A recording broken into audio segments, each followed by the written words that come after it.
Now, your name, when I was listening to records as a kid, your guys' name kind of scared my mom. Good. And, That was the whole point. I'm sure it did other parents too. What's the story behind the name? Let's see, which one should we tell them? I like that there is a story that I like that Joe denies, but if you read the Song of Solomon by Toni Morrison, the lead character is called Milkmen Dead. Joe claims that he didn't know that. However, I know growing up with him, he had that book. So I think it comes from Toni Morrison's Song of Solomon.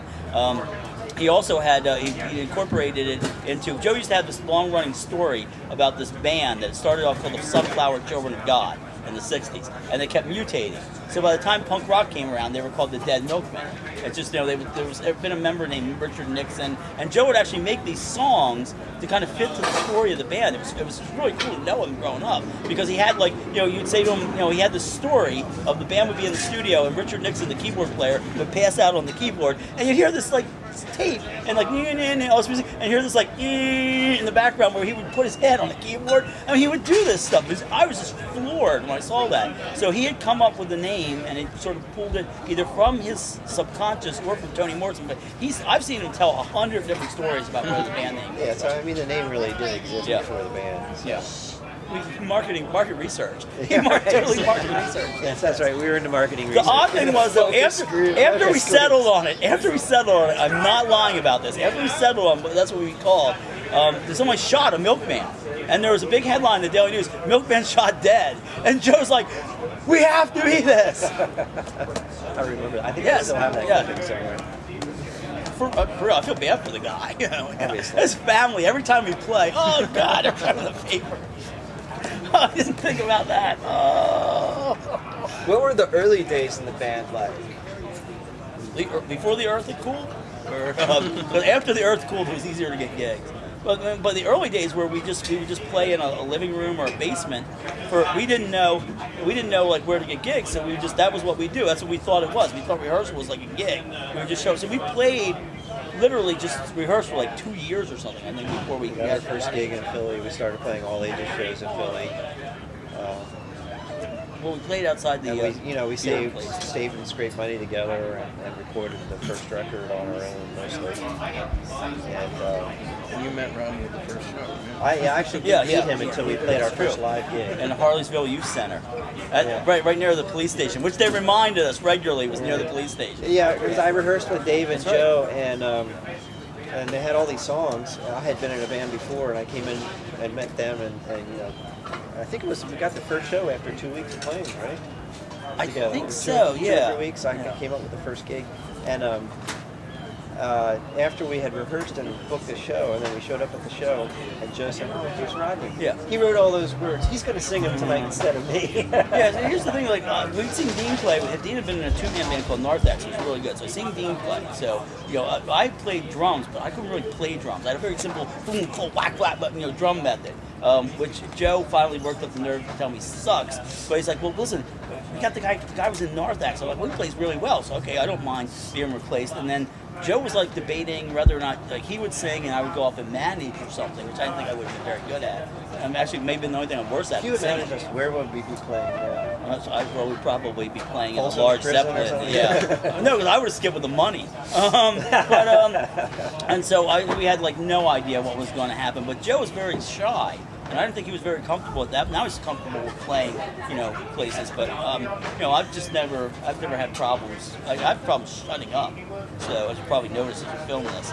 So so Joe's like, "Well, we'll just sing, of course, and we'll figure out what we'll do with you later." And the show went well. It went fine.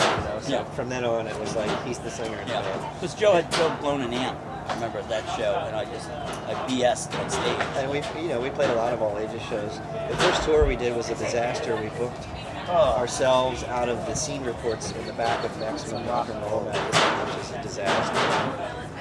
But gave us some interesting experiences and stories. Painful. We played a show, and this was a show actually the record company had gotten for us. We played a show in LA with 2 people in the audience. I'm not kidding. And one of them raised the guy raised his hand. There's a couple, guy and a girl on a date. The guy raised his hand partway through the set and went, "I have to go to the bathroom." So we stopped. We sat there. We talked to his date for a while, and then he came back and we kept playing.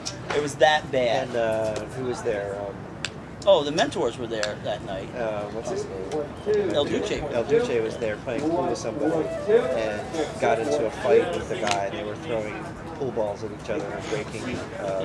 So we, you know, it was a very interesting evening. It was a good introduction to LA. Yeah, right. It represented what LA was. Then we went to that party and destroyed that professor's house. That was Don't go good. into that. There's still outstanding warrants. Yeah, but Dave was fishing in the guy's fishing tank. With a paper clip. Yeah, you know, you had an Irvine. You had you took you had a straight pin, like a bent pin, safety pin. So is this, how do you choose the songs to play at a show like this? Because, you know, you've got some kids who probably weren't as familiar with you guys who were younger, and then you got, you know, people like us who listen to your records a lot as teenagers. How did you pick the set? Or have you yet? Well, we need to explicate some stuff, but just from playing, you kind of remember what. The same way that there are comedians remember what jokes work in what cities. Rodney Dangerfield used to have these card files, and he would say, you know, it's odd. This will get a bigger laugh in Cleveland than it would get in Miami.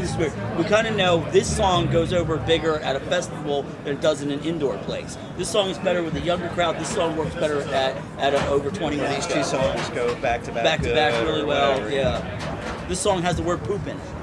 People love that. They love the word poop. I don't understand that. Joe's back. Hey, Joe. Hey. Did I miss anything? Joe was off powdering his nose. We answered all the questions for you. Thank you. Right? Yeah. Good. Kind of like high school, maybe? Was that like that high school? So, are there plans to do more shows now, or? We're checking with our parole officers. And, Yeah, we're still debating that. The show seemed to be slowly tearing my health apart, so I don't know what's.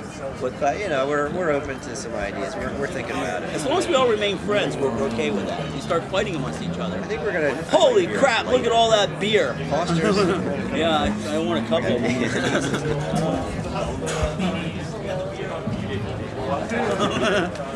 But yeah, so as long as we all remain friendly to each other, that's the important thing. If we start arguing or fighting, we will stop this and just go back to hanging out at garage sales and stuff, which is what we That's right. normally do. Yeah, garage sales. There's probably some good ones in Austin. Yeah, there are thrift stores too. So, what do you guys remember about Austin back when you guys were touring? Great food, Yeah, I remember lots of good music. Willie Nelson's house that we ran at with the pool, because I wanted to have the Butthole Surfers come over and swim in the pool, because I wanted to see if the fielder could take that. And, I mean, yeah, we always had a good time here, and that's why one of the reasons why we came back. So it's a great town. beautiful weather Lots of today. awesome- It's a awesome perfect weather. day, yeah. And Glass Glass Eye. Eye was one of our favorite bands in the world, so it was great to hang out with them.